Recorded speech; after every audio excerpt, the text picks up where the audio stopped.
O Hora News está de volta. Nossas equipes continuam apurando as últimas informações sobre as enchentes que atingem o Rio Grande do Sul. E agora a gente vai conversar ao vivo com o Tenente Coronel Aviador, o Cleison Rony Reolon, que é da Força Aérea Brasileira, comandante do Esquadrão Pantera na base de Santa Maria. Coronel, muito obrigado por atender a gente. É muito importante falar com a FAB, que é essencial para o Brasil, ainda mais em momentos como esse. Como é que está o trabalho neste momento, neste domingo? Bom dia mais uma vez. Bom dia, primeiramente um bom dia a todos. Nosso trabalho aqui continua. A operação não parou desde o seu primeiro dia. Nossa decolagem primeira aconteceu na terça-feira, no final da tarde, e já começamos a operar noturno a partir daquele momento, e até o momento não paramos de voar. Então, estamos numa rotina de 24H. Exatamente, o trabalho que não para, são muitas famílias atingidas. E esse trabalho, ele se volta principalmente com relação ao uso de helicópteros. Qual que é a estrutura da FAB? Pelo cenário que essa calamidade, esse excesso de chuva aqui no estado ocasionou, interditou, muitas cidades ficaram ilhadas, sem apoio, e principalmente a área rural acabou sendo bastante prejudicada, porque o nível dos rios aqui dessa faixa onde que o Rio Grande do Sul foi atingido, todos eles transbordaram. Então, só o helicóptero é o vetor capaz de tirar as pessoas dos locais atingidos. Além dos barcos que, dependendo da correnteza, não conseguem chegar. Então, o helicóptero está sendo o principal meio. Então, a FAB está com seu esforço máximo operando aqui na região, mas não só a Força Aérea, assim como todos os meios de apoio de forças públicas de vários estados já estão concentrados aqui na região de Porto Alegre, Canoas. Aqui em Santa Maria, especificamente, encontra-se o Esquadrão Pantera aqui operando. Além de outras aeronaves, já tem uma aeronave de asa fixa, o C-98 da Força Aérea, já dando apoio de evacuações aeromédicas. Então, a Força Aérea está com dedicação de esforço máximo, não só a Força Aérea, como o Exército, a Marinha e as forças públicas do Brasil inteiro. Pois é, uma união realmente fundamental neste momento trágico da história do nosso país, Agora, durante a semana, a gente relatou a dificuldade realmente de voo por conta do tempo. Hoje, neste domingo, a situação está melhor para esses resgates. Gostaria que o senhor fizesse aí um balanço desses últimos dias em relação ao tempo e ao número de resgates. Então, a partir de terça-feira, aqui na região de Santa Maria, que é a região central do Rio Grande do Sul, a gente percebeu essa mudança da meteorologia, a chuva torrencial a partir de terça-feira, sem parar, e desde o início da manhã. Quando na parte da tarde a gente já deixou o esquadrão de prontidão, porque a gente sabia que ia ocorrer um possível acionamento para a região local aqui em volta da cidade de Santa Maria, pois a água já tomava conta de muitos bairros e muitas cidades vizinhas, E foi o que aconteceu. A partir de 5 da tarde, a gente já estava pronto para decolar e iniciamos a primeira decolagem, operando a partir de então no período noturno já, porque a gente já viu o pôr do sol. As principais dificuldades por causa da meteorologia ao longo de toda a semana é porque era muita chuva. E a chuva ocasionava uma forte umidade que acabava formando aqui, como é uma região um pouquinho mais fria do país, muita névoa que colava no solo. Isso prejudicava bastante a atividade aérea. Outro fator que prejudicava também eram as descargas elétricas, pois eram chuvas com muita quantidade de descarga elétrica, E uma aeronave fica muito prejudicada quando é atingido por uma descarga elétrica.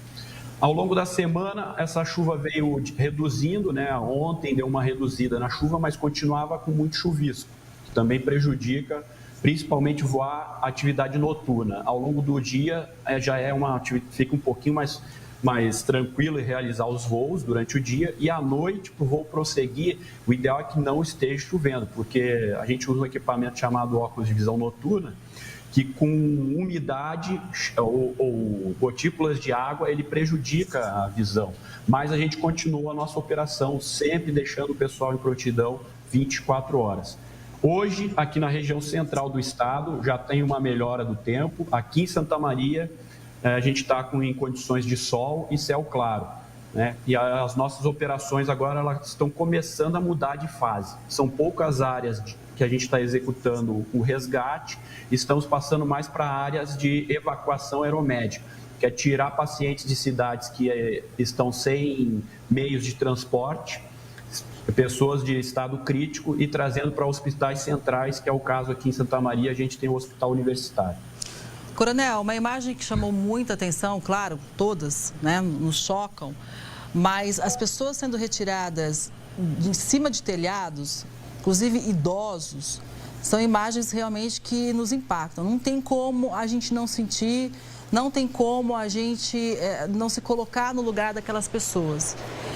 A minha pergunta é a seguinte: se esses resgates feitos pela FAB e por outras forças também, a maioria foi retirando pessoas de cima de telhado, ou em algumas regiões esses resgates puderam acontecer de outra forma?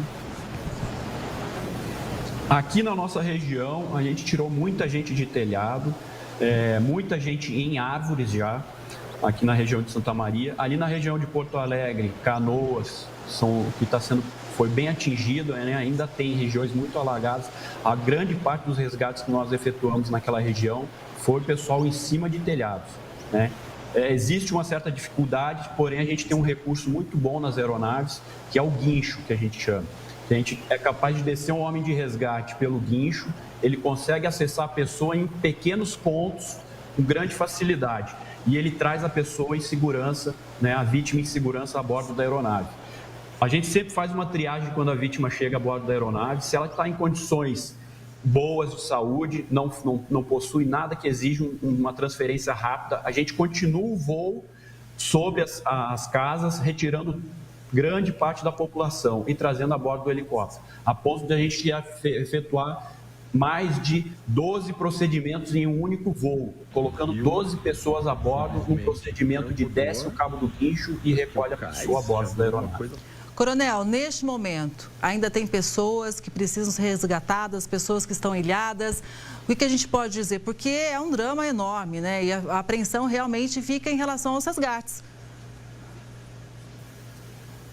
Aqui na região de Santa Maria, né, na parte central, a gente já está mudando de fase, né? São poucos pontos de resgate ainda que existem, que a gente está pontuando bem as aeronaves que estão indo para os destinos, e grande parte da nossa movimentação aqui no centro do estado já está sendo a parte de evacuação aeromédica, conforme eu já falei. Sim. Além de alguns transportes logísticos e apoio a muitas cidades que estão sem energia. A gente já está fazendo procedimentos de carga externa de geradores, né? Porque a nossa aeronave ela é muito versátil para vários tipos de missão. Então a gente vai fazer carga externa de geradores, levando para algumas cidades, para que volte a ter energia elétrica até o sistema de energia ser reestabelecido. Então, no centro do estado, na região que foi afetada aqui da área de Santa Maria, já estamos mudando de fase. Agora vai passar uma fase muito mais de evacuações aeromédicas, que é um transporte do hospital para um hospital central, e transporte logísticos, levando cestas básicas e essa parte aí, conforme eu falei, da parte de energia elétrica e água. Coronel, também é muito impactante para a gente que acompanha aqui nessa cobertura, ver como essas pessoas são resgatadas, né? Como o estado que elas estão e como que é feito esse resgate na prática. É claro que a FAB tem todo um treinamento, né? Claro que existe toda uma capacitação para que isso aconteça, mas dá para imaginar a emoção dessas pessoas, né? O estado emocional que elas estão aí, e quando chega uma aeronave para fazer esse resgate, né? Exatamente. É uma coisa que toca muito aqui o esquadrão, a emoção de tirar uma pessoa de um local de alto risco e a gente conseguir tirar a pessoa com vida e trazer a bordo. Então a gente recebe muitos agradecimentos, e a gente está aqui para servir a população. Não tenha dúvida, a Força Aérea é dedicada a servir ao nosso país e é muito emocionante. E é isso que nos dá energia de trabalhar 24 horas para esse tipo de situações. Inclusive, teve uma imagem de uma família que estava em cima de um telhado eles ali decidindo que o idoso iria primeiro. E eu vi que eles se abraçaram ali, então existia também esse critério. Quem que definia isso? Era a própria família ou são os agentes, são as Forças Armadas que vêm ali? Quem que tem condição de ser resgatado primeiro? Sim, o nosso homem de resgate, ele tem toda uma capacitação para fazer triagens, né? É um curso muito pesado para o homem de resgate, que ele faz antes de virar o homem de resgate. São voluntários da Força Aérea que fazem esse curso bem específico, com várias especialidades, né? De pronto atendimento, de situações de risco, atendimento de calamidades públicas. Então, eles têm um treinamento, total capacidade para fazer o tipo de triagens para esse tipo de caso que a gente está pegando aqui. Então, o nosso homem de resgate, ele desce pelo guincho. Se existe uma família naquela casa, ele faz a triagem para ver se existe uma pessoa que tem um estado mais grave de ser içado, se tem alguma dificuldade que não poderia ser içado apenas com, a gente chama do equipamento de estropo, que ele envolve só a pessoa, o homem de resgate abraça e traz de guincho. Se tiver necessidade de maca, a gente ainda consegue descer a maca para estabilizar a pessoa e subir ela na maca direto para o helicóptero.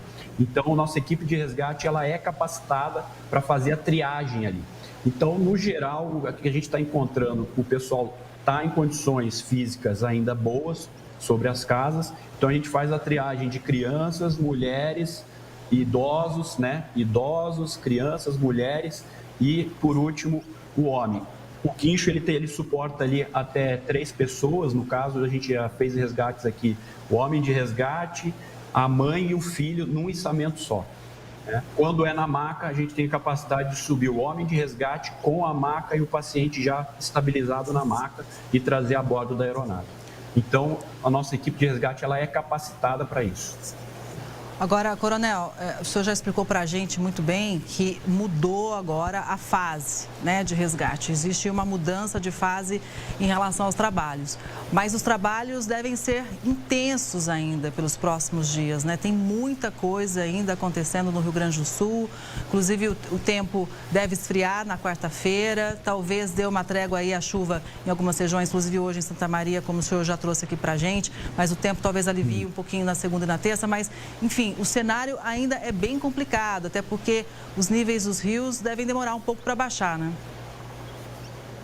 Exatamente. Aqui na nossa região, o que a gente encontra tem muito desmoronamento, né? A região de serra aqui da área de Santa Maria, muito desmoronamento. Então, a gente ainda pode perceber que vamos ter bastante trabalho ainda e a operação vai continuar por um longo tempo. Apesar da mudança de fase, ainda alguns resgates a gente vai ter que realizar.